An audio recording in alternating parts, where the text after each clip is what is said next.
Well, thank you so much for having me. Like Elaine said, I'm Kate Kunau. I'm the curator at the Cedar Rapids Museum of Art. And let me just pull up my little share screen here and we can get going. You move.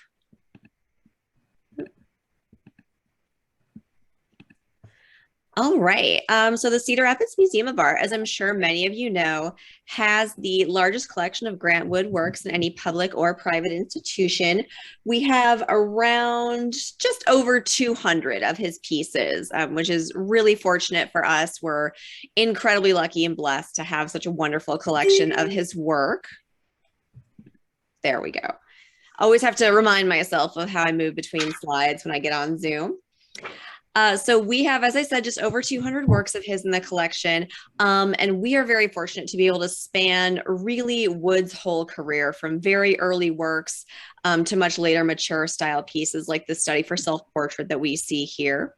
Just to give you a little bit of a background, the Cedar Rapids Museum of Art is a quite venerable institution. We were founded in 1895 after some local prominent Cedar Rapidians went to the World's Columbian Exposition in Chicago in 1893 and came back to Cedar Rapids all fired up about arts and culture and realized that that was something that you could do in Eastern Iowa just as well as you could in Chicago. And so they started the Cedar Rapids Art Association, which just, met in people's living rooms, talked about artists they were enthusiastic about. The first purchase the Art Association made was in 1906. And so we have been growing our collection from there. Now we're lucky to have 16 galleries and around 8,000 works of art in our collection. But of course, we're definitely best known as a repository of Grant Wood works. We also are fortunate enough to own the Grant Wood Studio. So this is just a couple of blocks up from the museum, and I hope you will all have time to visit sometime this spring. So the studio is on the property of the former Turner Mortuary, which is now the Lynn County Historical Center. And so there's our exterior and interior, and we maintain the studio. We've done several campaigns to raise money for it, just to stabilize everything. And eventually we'd like it to look like Grant Wood just walked out of the studio. So we're in a fun moment with it right now, but it's a beautiful space. And if you haven't visited, I highly encourage you to do so because it is really wonderful. And Grant Wood lived here from 1924 to 1935. So it actually is where he painted most of his very celebrated pieces. And you can see we've made reproductions of them there. So to just kind of walk everyone through what we have, we don't only have Grant Wood paintings, we have a number of more unusual pieces that people don't associate with him. Early in his career, Grant Wood did a lot of commissioned work for local prominent Cedar Rapidians, and this involved a lot of home decor pieces. So we have like our beautiful star screen on the left. He also does a lot of metal work, especially early in his career. So those are our fireplace andirons on the right. As many of you know, I'm sure, Grant Wood also worked for the Cedar Rapids Community School District, of course, teaching an art class here as we see above.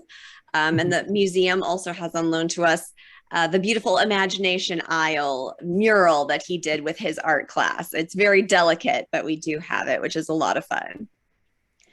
And other things that he did when he worked at the school district are famous mourner's bench that was outside the principal's office, reading The Way of the Transgressor is Hard. Grant Wood had his students do most of the basic carving for the bench, and then he came in and did the wonderful faces along the top. We also have a number of works that are long-term loans to us from other places in the community. This one actually was commissioned by the nurses of St. Luke's Hospital. It is a really unusual early piece of Grant Wood. It's also quite large, but we feel so proud that local people in the community have entrusted their Grant Wood works to us. As I'll come back to slightly later in my presentation, we also house a number of works that are owned by the Cedar Rapids Community School District that are on long-term loan to us as well.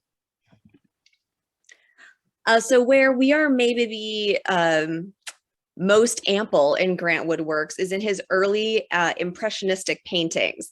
So we have a great number of works that he did during his 4 trips to Europe, of course, 1920, 23, 24, 1926, and 1928. So we are very rich in these. And although they are not the style that Grant Wood is best known for, he's a really capable impressionistic painter. And I personally always have really liked these. We're very strong in them, and I think they're extremely charming. You can see he's very good at both the impressionistic style and kind of the impressionist oeuvre of not seeking out like the most important or most striking landmark, but instead really focusing on these intimate vignettes, which I think is really wonderful.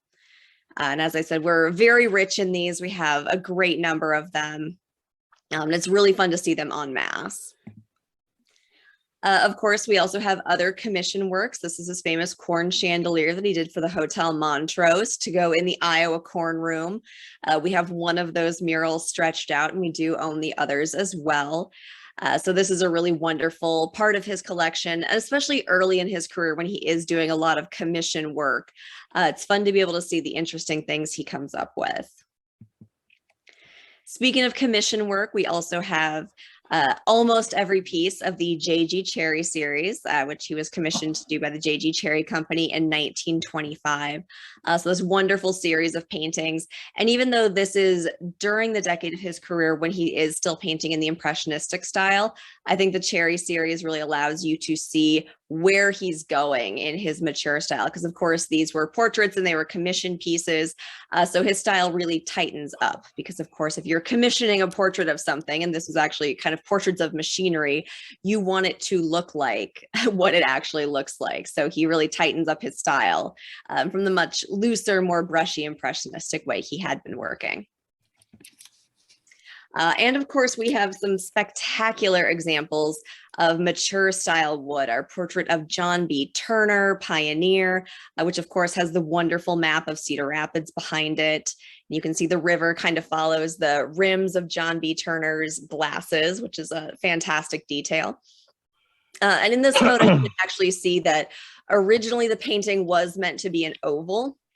You can see the little pentimenti going up around John B. Turner's head, and then was made into a rectangle, which is really fun. It's also double dated, which is difficult to see in this picture, but you can see it when you're in front of the painting. Our particular gem, Woman with Plants, Wood's very famous portrait of his mother, Hattie, which is one of our favorite pieces. She's our Mona Lisa. Young Corn, which is on loan to us from the Cedar Rapids Community School District, but one of Wood's famous Iowa landscapes with its undulating hills, his interest in repeating pattern, and as we say at the museum, his wonderful lollipop trees.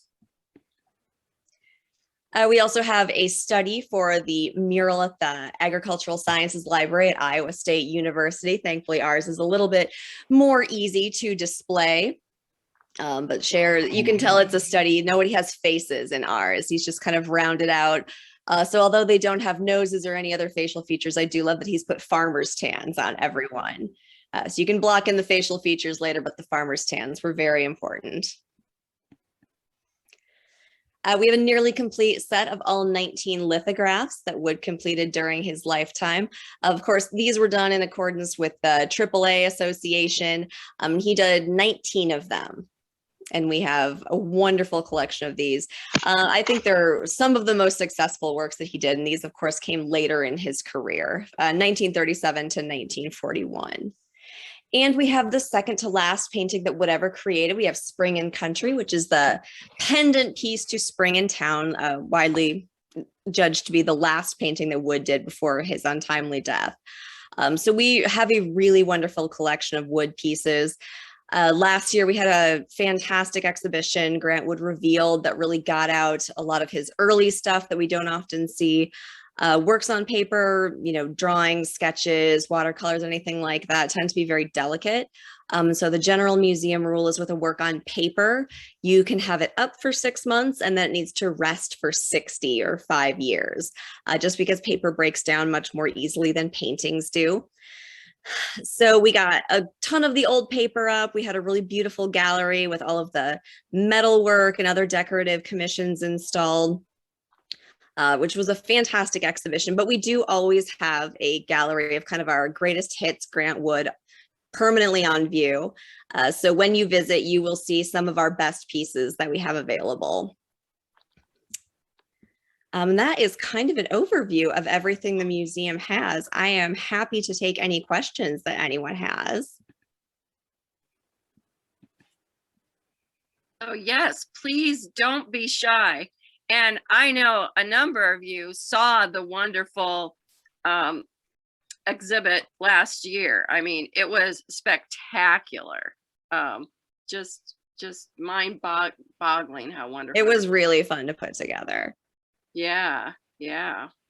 And Kate, this is Silvia Opalka. Could you say that again about the paper, the fragility of the paper and what you have to go through for that? Yeah, absolutely. So it's general museum practice that any work of art that's on paper, so prints, drawings, watercolors, etc., you can have them on view for 6 months is the recommended amount of time, and then they need to rest in a dark climate controlled area for 60.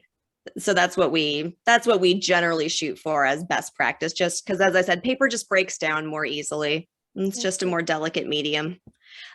Paintings, oil on canvas, oil on panel, those are pretty hardy. And especially, we've switched out all of our halogen lights to LED, and we have very strict climate controls. And the museum doesn't have crazy long open hours. So we're very careful about things like that. But yeah, paper is just a very delicate medium. I'm getting a question from the chat. And yes, all of our paperworks, we store them. Generally, they're stored unframed. So we can take them out of their frames, put them in drawers, but when they're on view, everything with paper is behind glass. Kate, I had the opportunity to see corn murals over in Council Bluffs. Oh, wonderful. A year and a half ago. And can you speak to anything about his corn mural paintings at all beyond that? I'm kind of putting you on the spot. Oh, yeah, no, the corn mural paintings are wonderful. As I said, we only have one currently stretched. We have the other corn mural paintings, but only one is stretched across like a canvas bar. So it's the only one that, we can hang at the moment. We have to restretch the other ones. But yeah, he did this really wonderful immersive set of corn murals. And so here, let me reshare and I'll pull ours back up while I'm talking about it.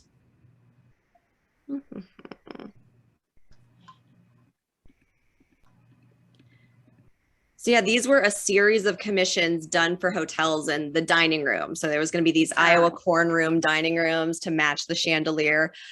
These are interesting because they are also done kind of in the mid-20s, and they are very brushy and impressionistic when you look at them. They're very loosely painted, but they are these wonderful evocations of these Iowa cornfields and these great big corn shocks.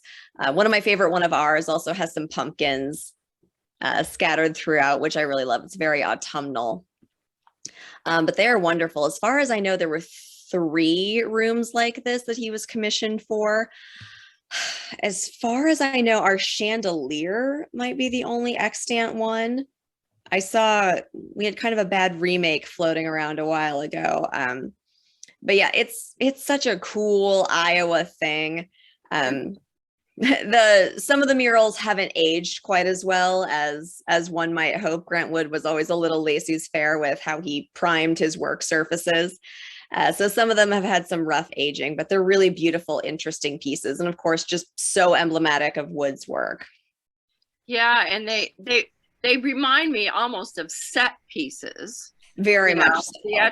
Theatrical type set pieces. And which makes me think of what happened to those. It makes me wonder, did any of those survive? Maybe somebody here knows whether some of the things he did for theatrical type things survived or just like whether Cedar Rapids has any of those, or whether the Figgy might have something like that. Oh yeah. But anyway, let's see. Anybody else have any questions for Kate? Well, in speaking to that last comment, I had read where the Omaha Playhouse at one time. They had asked Grant to come down. They were doing a play concerning Brigham Young and the Mormons. And so I called down there to see if there was any of the sets that he had supposedly done. And they told me at that time that he had given ideas to the people there at the Playhouse, but he probably never had drawn anything for them. And even if they had, they had nothing remaining and knew nothing about it. So I throw that out. That's really interesting. Sorry. Go ahead, I taught at McKinley Middle School for a while, and I was thinking that they had a backdrop to a play that was done early on that was, I'm not sure it was completely done by Grant Wood. I think students probably helped, but I believe that portions of it were done by Grant Wood. Yeah, that's Barb. That's what I was thinking too, because I kind of remember that actually they found it like in the 2000s, you know, so, but I don't really know. But Karen, I heard that too, because I was at an orchestra concert and I saw it in the backdrop, and I asked someone and they said they thought he did create it with his students and they had upped the insurance value. So I know. Oh, well, good. That's all hearsay, but that's what I heard. Did you see the question from Diane, Kate? I did, yes. I was just gonna, there was a question in the chat about if we have a priority want list of Grant Wood acquisitions. So my boss and I actually tallied this up once. The CRMA acquires around north of 95% of all of our art has been acquired through donation. And this is especially true of our Grant Wood works, that most of them have come in from people in the community who collected and then want us to have them because that's a way to share Grant Wood with the public. So we are really blessed in that people just kind of find us with our Grant Woods. When we had the big Grant Wood revealed exhibition, there were actually 3 separate people who had Grant Wood paintings that had been in their family for years that sought us out and very generously donated those to us. So a lot of times, you know, we're not actively searching because we have such a strong collection, but we are just incredibly blessed that people want to donate their Grant Woods to us, and it's wonderful. It's a wonderful thing to do because obviously, like, then we can share it with the public, and you know, Grant Wood scholarship and appreciation just increases. I would say the one thing that I wish we had that, you know, if anyone here is sitting on, we'd love to talk about it. We are missing one of the lithographs. We don't have doctor's hands or family doctor, depending on which which title you're working from. So if anyone has that, I'd certainly love to talk to you about it. It's one of those things we have a Google alert for. And so when it comes up for it rarely comes up for auction. I've actually never seen it. But if it does, you know, we're always taking a look at that. I've always wondered about Grant Wood and how he has so many different mediums that he works with.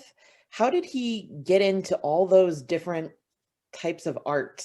Like from the blacksmith work that he does to the carving to the painting. How did that come about? It really started from childhood for him. You know, he was a farm boy until the age of 10, and then he and his family moved to town after his father's death. And he really was just kind of forced to acquire a lot of skills. He also studied with Ernst Batchelder at the Minneapolis School of Art and Design right after he graduated from college. And that would have stressed craft. I mean, that was arts and crafts kind of in the mission style during that point. So he would have learned metalworking there. You know, he worked in Chicago. He created the Volund shop with Christopher Haga.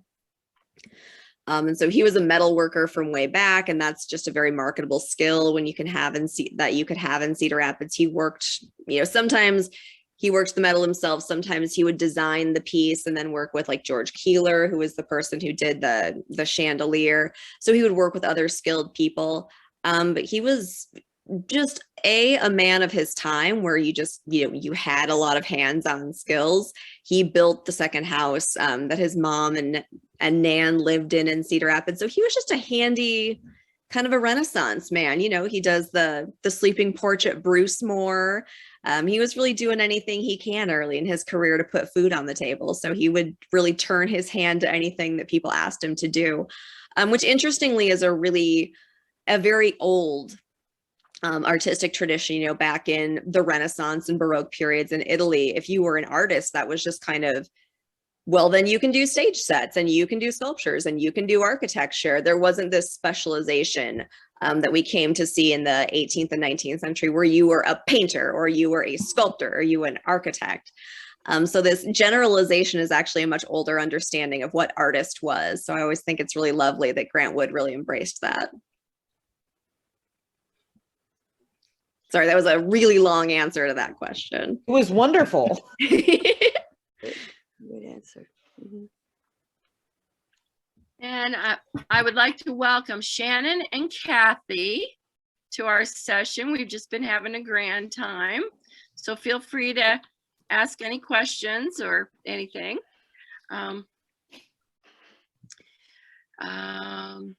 So I'm just going to sit here for just a second in case something comes to you, and then I'll launch into kind of what to expect coming up and some details of how this is all going to work, and hopefully you'll like that and come back and enjoy the rest of the series with us. So Elaine, I have another question for Kate. Yeah, Is that okay? of course. Hi, Kate. This kind of feeds off of what you just talked about, Grant Wood doing so many things. There are 4 of us on this Zoom that actually are members of the Wednesday Shakespeare Club, which hasn't met for ages. But there's a Shakespeare garden in Cedar Rapids, and Grant Wood and Marvin Cohn designed the original entrance and actually constructed it. I have been searching and searching for photographs and have run into dead ends. Do you have any recommendations of, the Gazette doesn't seem to have any, but there were like 4 different newspapers functioning at that time. Does the Art Museum have photographs or a stock of things like that? Because we are not the repository of, after Grant Wood died, everything went to Nan, and Nan kind of lived off his legacy until she died in the early 90s. And so we don't have the official Grant Wood archive that exists at the Figge Art Museum in Davenport. So we have archives of Grant Wood, but it tends to be a lot of reproductions of newspaper stuff. And I've been through them a couple of times and that's not ringing a bell. I mean, obviously that's not what I was looking for when I was going through what we have. I would maybe check in with the Figge, the Figge or Special Collections at Iowa, because I mean, I've been through our stuff a number of times and that's not ringing a bell. Okay, well, if anybody else has any suggestions, put them in the chat because I'd love to find something about that. Thank you for bringing that up, Sylvia. Yeah. Well, I can't stop thinking about it. Well, I don't blame you.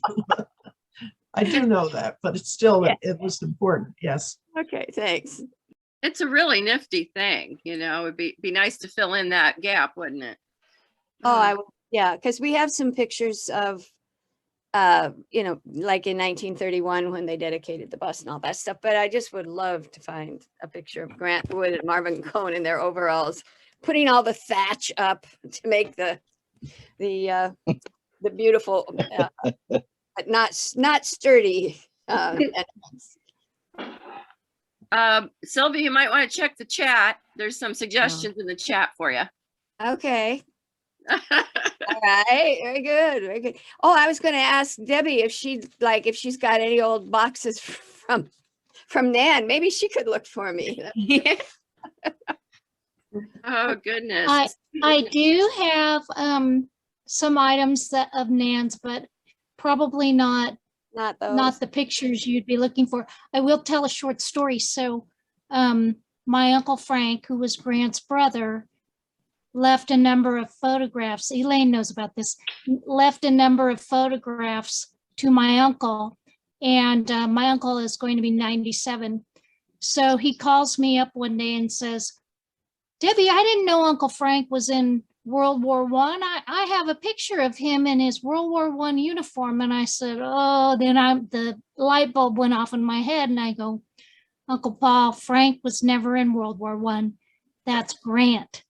So it's a beautiful portrait. I mean, it's a portrait I think most of you have seen, but we now have an original portrait of Grant in his World War One uniform, amongst some other photographs of Frank with his automobiles and things like that. But anyway, I do have, go ahead.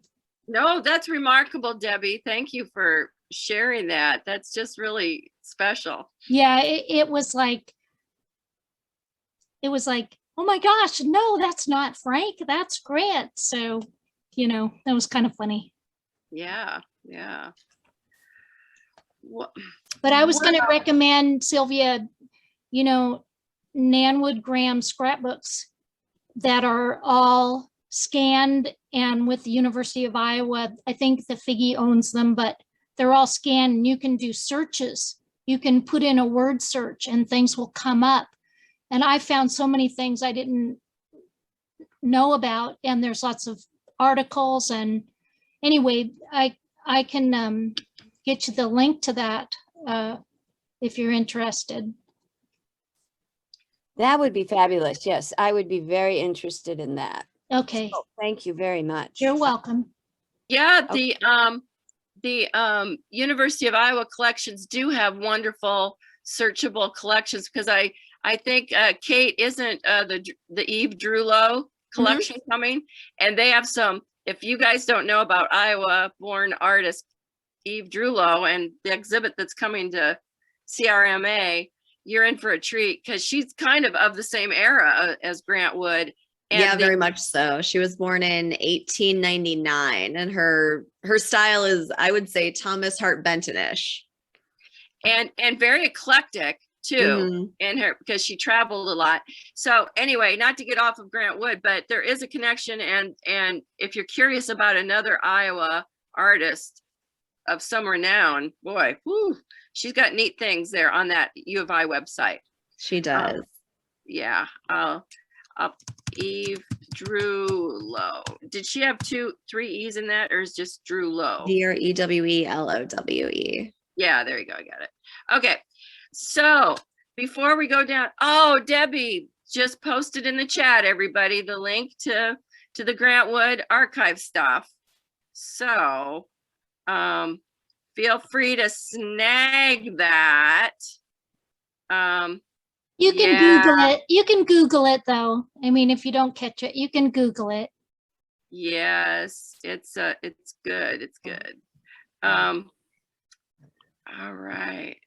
Okay, what happened? I lost my Zoom screen here. There we go.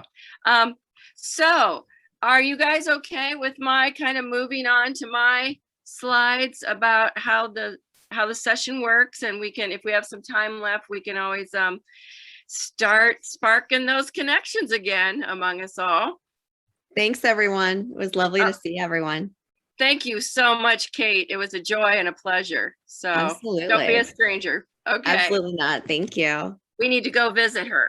So anyway, Lyndon, could I get my screen shared, please? That would be wonderful. Let's see. As far as I can tell, you should be able to click the screen share there button I am. yourself. There I am. Okay. Oh, yeah, there you go.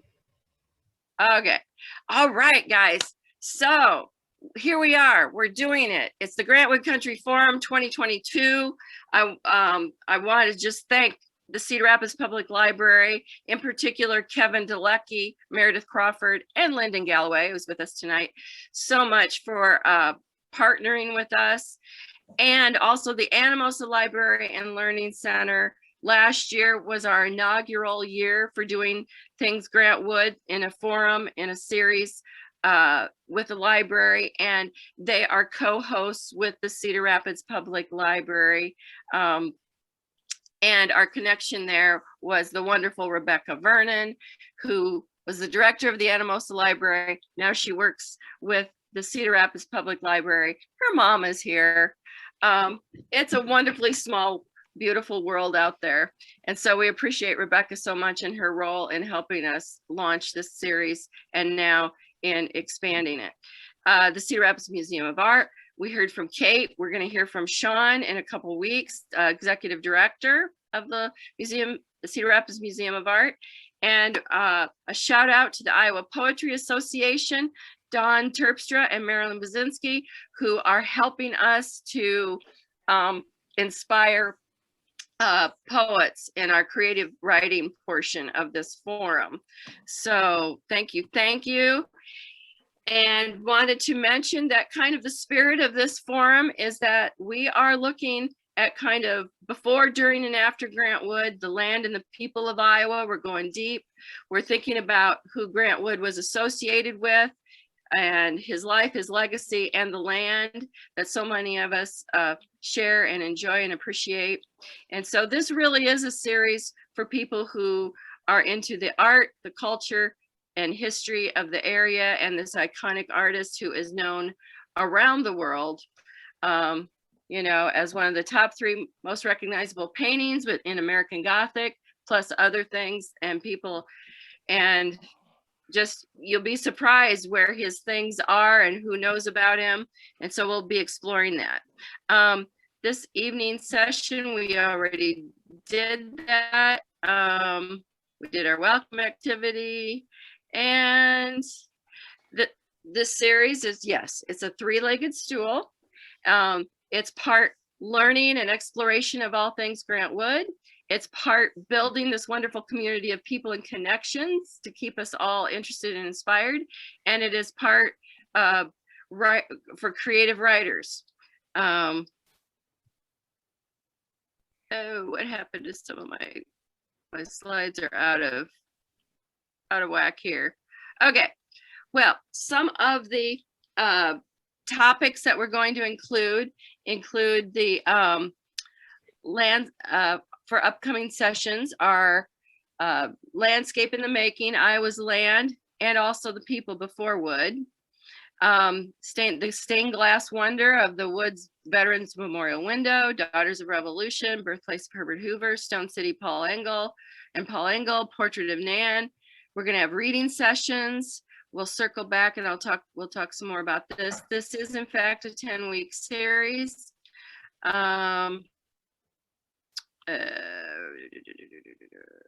Speaking of, yes, the writing component is for people who've maybe never written anything creatively, write a little bit, or they write a lot. And so there's space for you to be inspired through creative writing, whether it's poetry in informed, free-form, traditional, experimental, short fiction in the form of short stories or a short story, short essays that are of a nonfiction nature. There's space for you here. Here's the quad of presenters who kind of started this whole thing going, and you've met them already tonight. Barbara Feller, educator, historian, and one of the sought after sources for all things Grant Wood, has published a couple books related to one related to Grant Wood's childhood and one related to Grant Wood's good friend, influential friend, poet J. Sigmund, which is an exciting thing. Paul Jewell, another widely sought after source for all things Grant Wood in Iowa, has written multiple books, not least of which is Grant Wood Abandoned Plans and Grant Wood's Clear Lake Summer, and one related to the State Fair. Dorothy Bunny Montgomery, novelist and researcher, voice of authentic historical fiction. Her inaugural novel was Stone Fruit, inspired by Grant Wood country, and oh boy, that was really fun. And for myself, when I'm not organizing, I'm writing poetry, songs, and plays. So, and I hope that by saying all this, it inspires you to explore dipping your toe in to some creative writing or writing some essays, you know, as you're thinking and being exposed to some things here. Additional presenters beyond the four that in the previous slide will be Terry Van Dorsten, and we met her briefly during the welcome. She'll be working with Barbara Feller, and they'll be talking about the Veterans Memorial window that Wood worked on. That'll be exciting. Debbie Beilstein, you just heard from her, and we'll hear more from her and Dorothy talking about Grant Wood's family and lots of connections among people. That'll be exciting. You heard from Kate tonight. We'll hear from Sean Omer from the Cedar Rapids Museum of Art, and he's going to talk about Grant Wood's evolution in style from impressionistic to his regionalist style. We'll roll around in that some more. And next week, we're going to be talking about the land and the people of Iowa, all the way back machine, all the way back to the glaciers, up to the current time, because we want to understand a little bit more about literally this land and the people who have inhabited it over time, including Grant Wood's time, so that we may more fully understand this landscape and this very particular beauty that we share. And Steve has a great background in all things archaeological in Iowa, and plus the Iowa Barn Foundation. And we're looking forward to what he shares with us and uncovers with us. And that'll be next week. And also, not on that particular side, is Dawn Terpstra with the Iowa Poetry Association. And she is going to share with us how to demystify ekphrastic writing, which is writing that, especially poetry, that responds to artworks. There's some tips or tricks as to how to think about that and how to launch yourself into trying your hand at responding to an artwork poetically. So that's very exciting. And I'm not bothering to make this full screen. I'm sorry, folks, because I think I pulled up the wrong slide deck here, but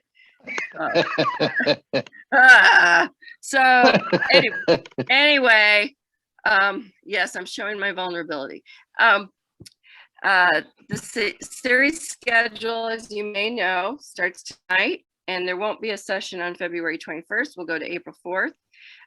Anybody you can share the Zoom link that you got with others who might enjoy this. So feel free. This is not a closed thing at all. If you know of somebody, just feel free to send that Zoom link along. There's no charge for this.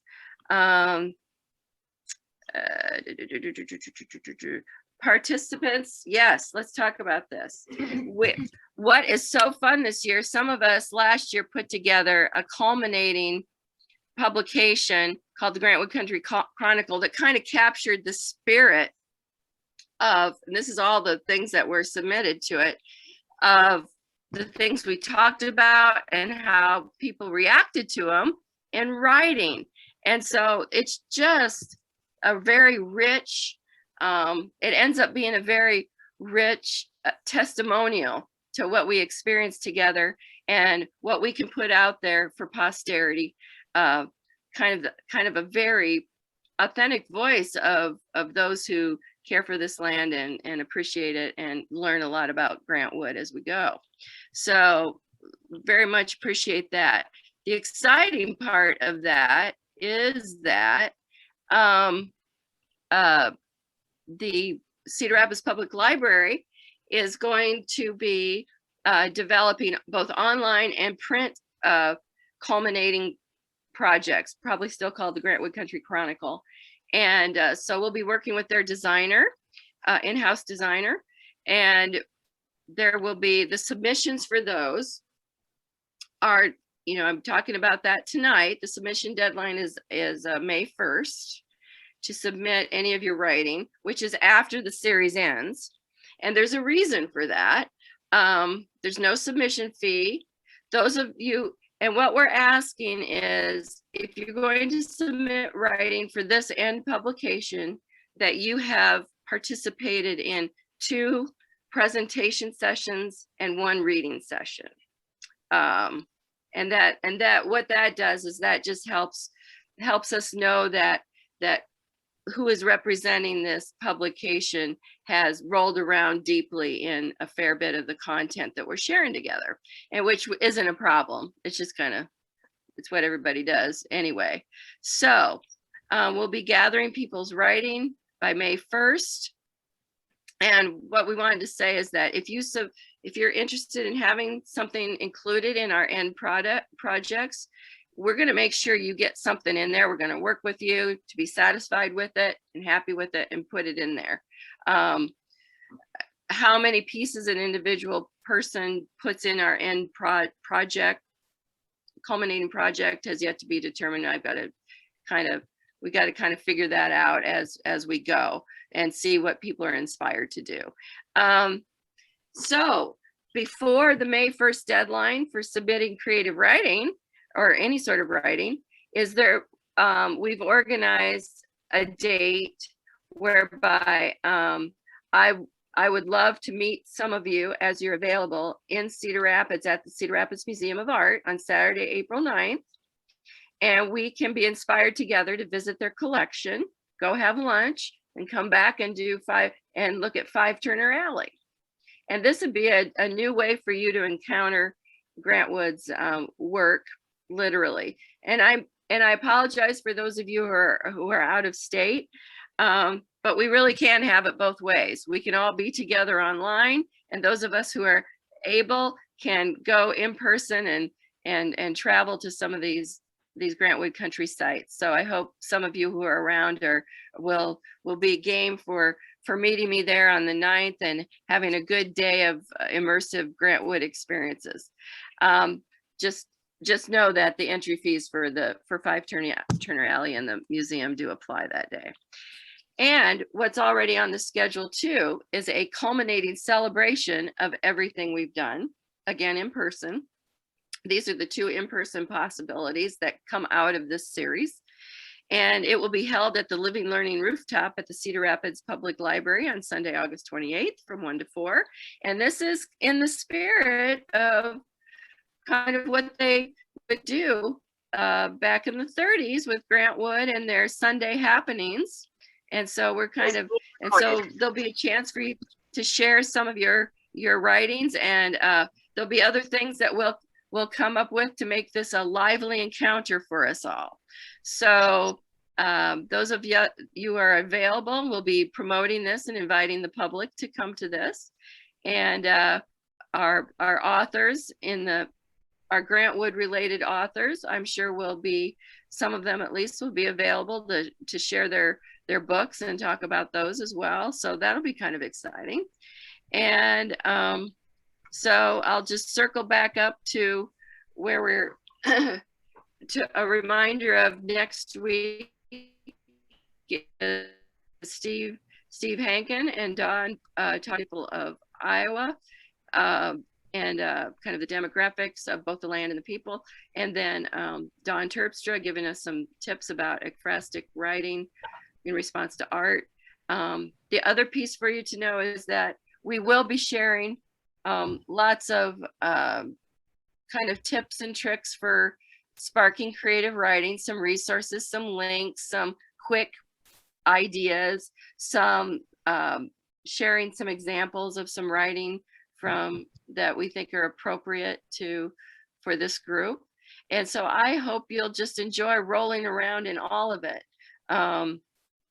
Don't feel any pressure to write anything, but please feel free to participate in rooting others on who do, and experience all this lovely learning together. So does anybody have any questions for me at this point?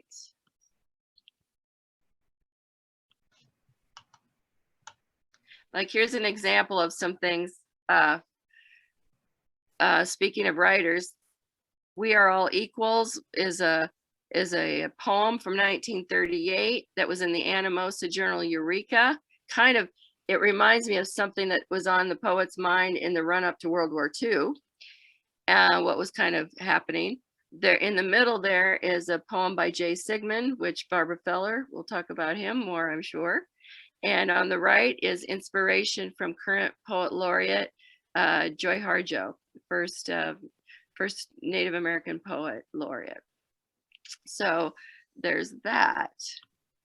So open to questions and conversations a little more at this point. And Elaine. Hi, Elaine. This is Julie Johnson. I have a question. Can these slides or PowerPoints be made available via email? Will you be sending any of that out? Well, what I have done, like especially regarding the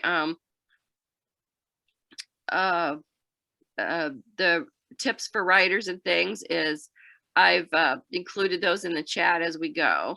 And they're recording this, and it's a video recording, isn't it, Lyndon? I don't know if Linda's. Yes, it is going to be a recording that will be available. I believe it's going to be posted on the Cedar Rapids Public Library YouTube channel. But we'll be getting that information out to you as well in case anybody missed anything or missed a session or you wanted to go back over, like you said. Right, great. Thank you. Yeah.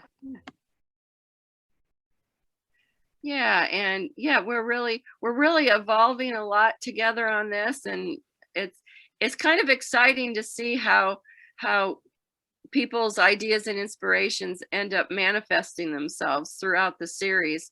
And by the time you get to the end, it's pretty quite remarkable what everybody has thought about and produced. So I'm really excited to see that. Anybody else have any questions?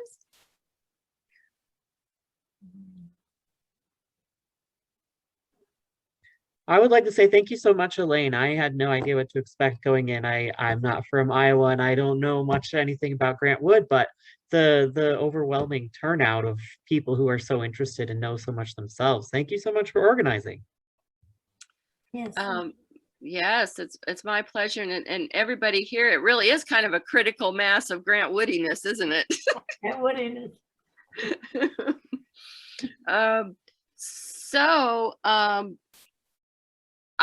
We have been at it well over an hour, and I'm happy to linger for a minute as people leave. I'll just stay on until the last person leaves in case anybody has anything on their mind. So I'll just hang out here a little bit. Yeah. Elaine, because the Cedar Rapids Library is doing the publication, will there be a specific format that you would encourage us to write our stuff in? And like that's a PDF, or is it going to be submitted by email to them instead of to you? Maybe you'll give us specifics later, but just curious. That's a really good question, Mary Sue. And we are collaborating to hammer out those specific details. Right now, I can tell you the intention is to email them to me first so that I can work with everybody individual to make sure they're happy with everything. And also to find out if there are any sort of like limitations to size and length and, anything like that. And to your point, format as well. My guess is it wouldn't be PDFs because we couldn't, those you can't manipulate the text if we need to, but probably need to be Word or text based. But we'll get in the weeds with that and be sure to share that with you. So anyway, that's a good question. Elaine, this is Jean Walker. Hi, Jean. Hi, I just want to thank you so much for putting this together and all the collaborators. And it's so amazing to me because when I started doing this last year, I just thought I'm going to learn about Grant Wood. I never expected to write. I was just going to listen to the writers. And it just ended up being so much more than I expected, not to mention the connections and the cool people you get to meet. So I just appreciate that you've put so much into it already just to make this happen for us. I kind of thought we weren't going to maybe do it. So thank you. And it is beautiful to see the old faces and hear some of you. I would know your voices anywhere. And then to get to know new people. So thank you so much for this. It's really awesome.